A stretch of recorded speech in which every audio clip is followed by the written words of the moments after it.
Okay, welcome back to another retro review from Golf Monthly, and today we've got an absolute humdinger, and it is the TaylorMade Rocket Balls fairway wood. Now this is a particularly favourite one for me. This was in my bag for probably over 5 years, so I'm really looking forward to seeing how it stacks up against its modern day equivalent. We've partnered up with Golf Club for Cash, one of the leading retailers of pre-loved equipment, and they've supplied us with some absolute gems to test. So if you want to check those guys out, look in the description below. Let's get to it.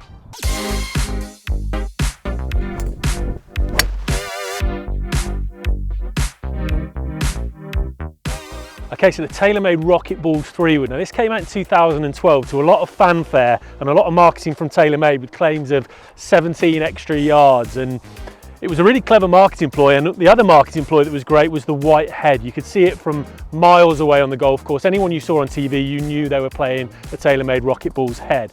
Now the tech story behind the extra speed was what they called their speed slot, which is this little carved out piece on the sole which increased the COR and had massive jumps in ball speed, which is what people noticed. So let's get to the range, test it out and see how it goes.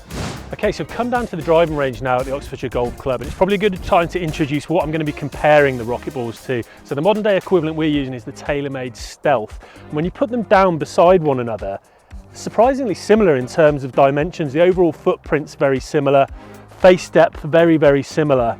There's not a lot of change in terms of its overall profile, which is really interesting. So I'm gonna hit a couple away and just see what I can tell in terms of difference-wise from the feel and the sound. So I'm gonna go with the Rocket Balls first.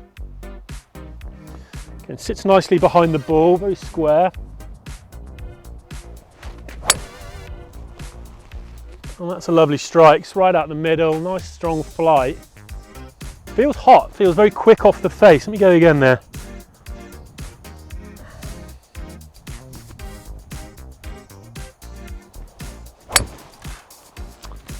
Yeah, it's quite a high pitch noise, and it feels harsh, wouldn't be the right word, but you can certainly feel the speed there. That's really interesting.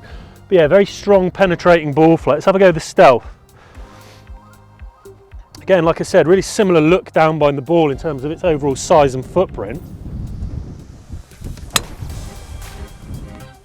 Nice strong hit again. It's popped up a little bit more than the RBZ and felt probably, again, less high pitch, a little bit deeper in terms of strikes. So different sensations. I wouldn't say I preferred one over the other, but noticeably different in ball flights. It's probably a good time to introduce some of the data that we've taken here. And as you'll see from the Rocket Balls, the data I got there, a fair bit less spin than with the Stealth. It's quite a hotter flight, so it reached less of a peak height, much more penetrating ball flight. Ball speed numbers were very comparable, and overall distance was very comparable. They achieved it in two very different ways. More launch from the Stealth, a bit more spin, stayed in the air for longer, whereas the Rocket Balls had a really penetrating, strong flight, which, again, depending on the conditions you're going to be playing in, could be really beneficial.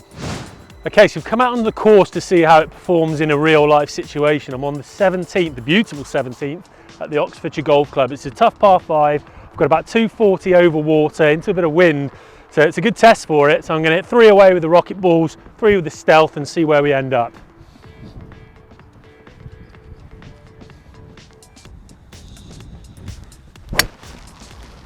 Okay, a little bit out the neck, go in middle of the green, left of the pin.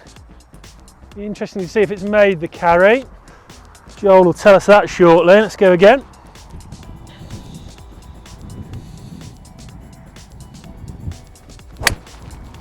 Similar line, that's come off very flat with no spin. Very, very similar in terms of line. Let's see if we can get this one holding up against that wind a little bit more.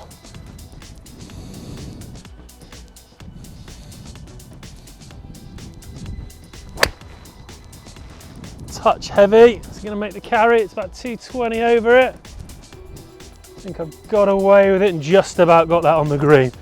All a touch left of the pin, which might be explained by the wind. So let's have a little look at Stealth. Let's have a nice lie again.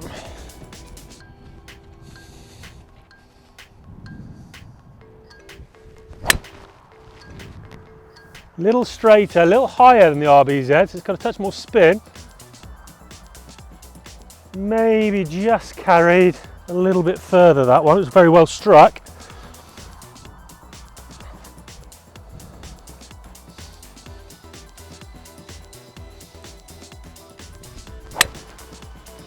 That one could be really good. That started on it, holding against it with a fade. Last one, let's go and see where they end up.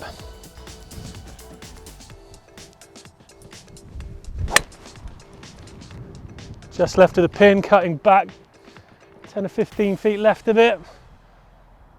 Okay, let's go and take a look and see where they've gone.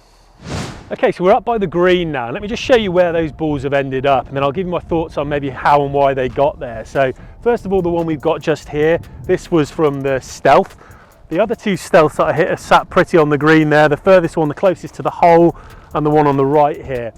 With the rocket balls, one on the green, which is great, and then another two in the bunker here, which is probably 8 to 10 yards past pin high and about 20 yards, 15, 20 yards left of where I was aiming.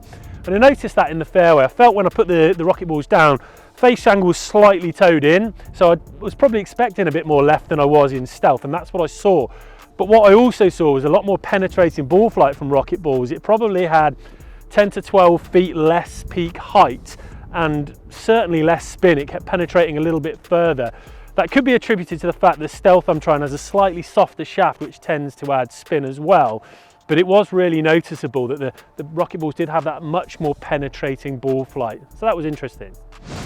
Okay, so the key differences there that I noticed were there was a little bit more left in rocket balls, but the main thing I noticed was the ball flight. Ball flight was a lot stronger with rocket balls, a lot less peak height and less spin. On a day like today when it's really, really soft, not a huge problem. They both carried very similar distances, but that land angle would change significantly between the two. Stealth coming in a little bit higher gave me that bit more stopping power and maybe control there on the green, but the rocket balls would have its advantage in windy conditions, particularly into the wind with that flight.